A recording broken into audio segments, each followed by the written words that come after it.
Hi there, I'm Coach Kim from In Shape Fitness and Move It Monday, and this is your Monday Mile Cool Down. The hard part is over. You made it through the mile, and that is such an accomplishment. Now your body needs some pampering. So these 8 moves will help you stretch out, calm your tissues, and that's a vital aspect of overall wellness. Take a couple of deep breaths and let's get started. You're going to get down on the floor, and you're going to be on the floor for this entire exercise routine, which is great. The first thing is simply a cat camel, which means you're going to be on the floor in quadruped position on your hands and knees.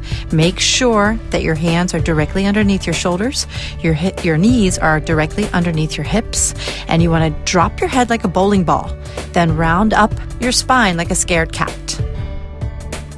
Very good. Now take a deep breath in. As you exhale deeply through your mouth, lift your head and your chest and squeeze your lower back, which is kind of the camel.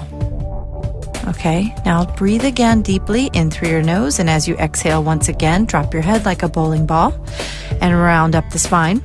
Really elongate that spine. Try to get the middle part of your back higher up into the air. Now breathe out again and lift your head and your chest and squeeze your lower back once more. I think we have time for one more, so drop your head. This feels so great, right? Drop your head like a bowling ball, round up the spine. And on the last exhale here, lift your head and your chest once more and squeeze that lower back. Okay, now flatten your back out, and you're going to do a bird dog for the next minute. The bird dog is a fairly common move, and it helps develop strength in your spine, and it's just really good in terms of elongating your spine in diagonal dimensions. So stretch that right arm forward with your palm facing your head, and your left leg goes straight back. Now they're in one horizontal plane, one sort of flat plane. You don't want the shoulder to go up, you don't want your hip to go up. Once you get to that stretched out point, bring your limbs back to center, back down to the floor, and then stretch out your left arm and your right leg. And keep going. But don't move sort of haphazardly. You really want to focus on the stretch all the way out, and then control your limbs as you put them back down on the floor.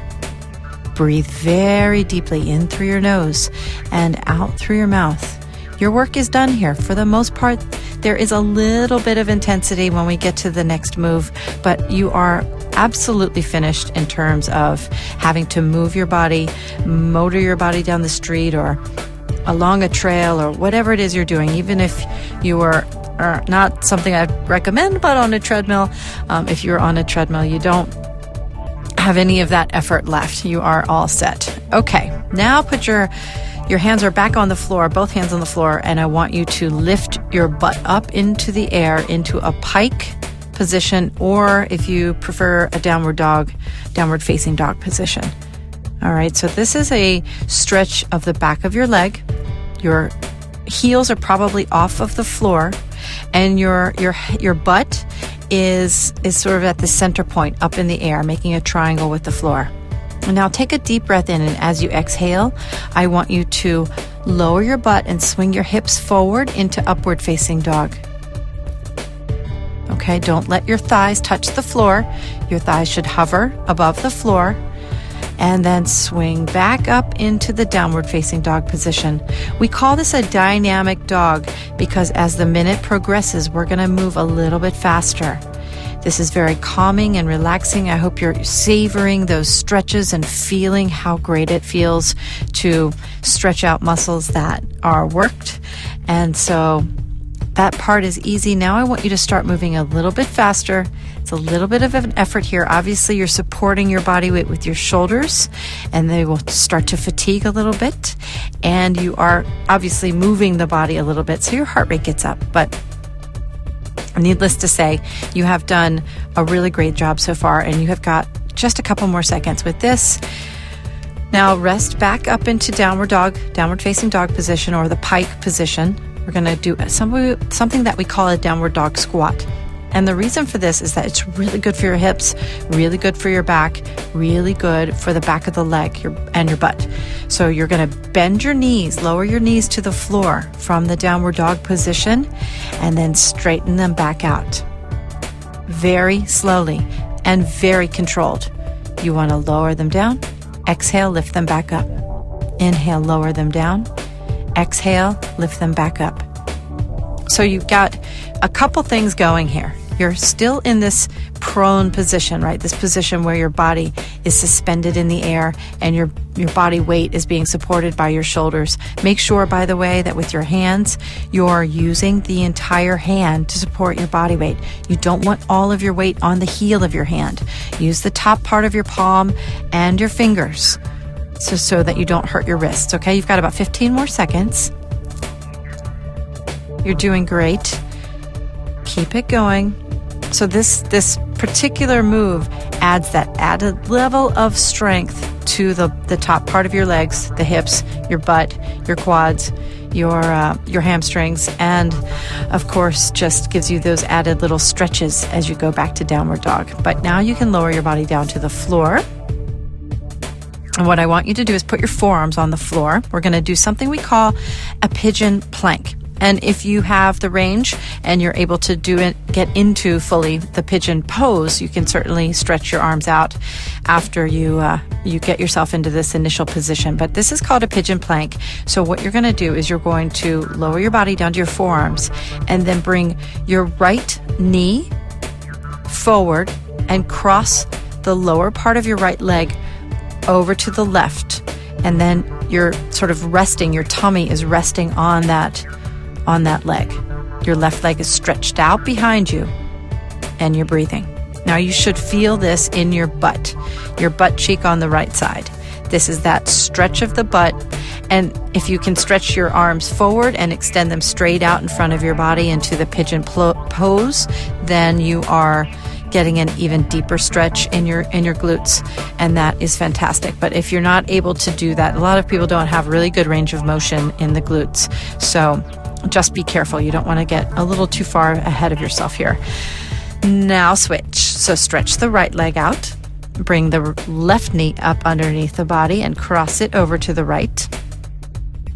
Same thing. You're on your forearms to start and just breathe for 30 seconds. Deeply in through your nose, out through your mouth. And make sure that you are sort of paying attention to what you're feeling. If you don't feel the stretch in your glute and in this position, stretch those arms forward and lower your body even more with your elbows off of the floor. Really stretch through the fingertips. You've got 15 seconds left. Excellent. You are doing great. We've got 3 more moves after this. And I know that you are so totally ready to get going, get on with the rest of your day, but just hang in there with me for a couple more minutes. Stretch those arms all the way out. Now lay down on the floor on your tummy. Your legs, both legs are extended back behind you. And I want you to take in a deep breath. And as you exhale, lift your right arm and your left leg. This works the lower back, and it gives you a little bit of a stretch up the front part of the top part of your rib cage, right? Those abdominal muscles, just a little bit. This is the initial Superman or a modified Superman. So now, if you've done your right arm and your left leg, lift up your left arm and your right leg, and if you're ready, take a deep breath in, and on the next one, lift both arms and both legs. And then lower down very slowly. So when you lift up, you pause at the top, you're resting on your tummy and on your hip bones, and then lower down very slowly. This is the Superman move, another really fantastic move for your back. And you know, the truth of the matter is, as far as pressure on the back, sitting in a chair puts more pressure on your spine than does standing and or walking. But it is the case because your muscles aren't necessarily suited because they're not strong enough for real sort of endurance walking. So over time, what you might end up doing is absorbing more pressure in your back. So it's really important to strengthen the back as much as possible. Get that core as strong as you can, which is what we're going to do next. So turn your body over. Your hands are actually still extended over your head. Now, if you are able to sit all the way up, this is called a roll-up. I want you to sit all the way up, lifting through the chest, through the sternum, lifting your body all the way up. Sit up real straight. You'll feel a little bit of a hamstring stretch as you extend your arms forward towards your shins, and then possibly, if you can, to your toes. Then lift straight up again and roll back one vertebra at a time.